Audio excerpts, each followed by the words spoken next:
Hi, I'm going to give you a quick tutorial on how to use self-tapping anchors. This one you see here is an example of one with a point on it, so you'll just give it a little tap with a hammer to put it into your drywall so it gets to the threads, and then you'll use a Phillips head screwdriver in order to continue screwing this into your wall until it lays flush with your drywall.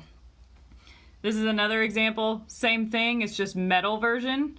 They may look a little bit different, but they work exactly the same way. This is another plastic version where you can see it doesn't have necessarily that sharp point that sticks out like the other ones do, but you're going to use the same technique in order to put it into the drywall. You can use a little hammer to get it started, and then you'll just start screwing it with your Phillips head screwdriver. So this piece is just a piece of scrap drywall that I'm going to use to show you an example. So first I'm just going to use one with the little point here. It's a plastic one. So you grab your hammer, give it a couple taps. You want to try and get it as straight as you can. If it's not exact, though, that's okay. And then you get your Phillips head. You just use a regular Phillips head. You can use either one, either way. As long as it fits in there and it turns when you screw. Give it a little pressure to make sure your threads are going into your drywall. It may look like you're tearing up your drywall, which you kind of are, but that's okay. Just keep going until it's flush with your wall. Then you'll grab the screw that comes with your anchor. It should fit properly.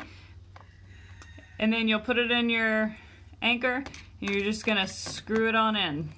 You're gonna wanna leave a little bit of gap. You're not gonna wanna screw it all the way in, because leaving it out this is what your picture or whatever you're hanging is gonna catch on. So you want to leave it sticking out just a little bit.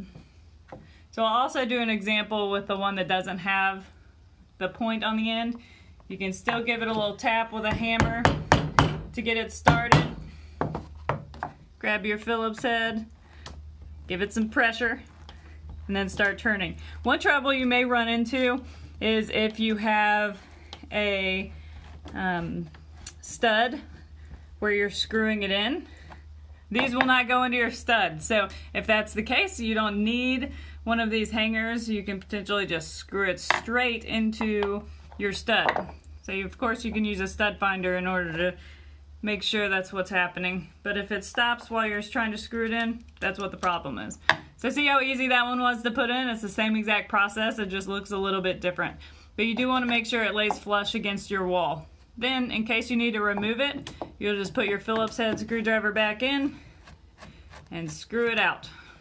And as you can see, you do leave a pretty decent sized hole when you use an anchor. But you can fill that with a little bit of putty and sand it nice and smooth and fix it back up. I hope that helps. Thanks.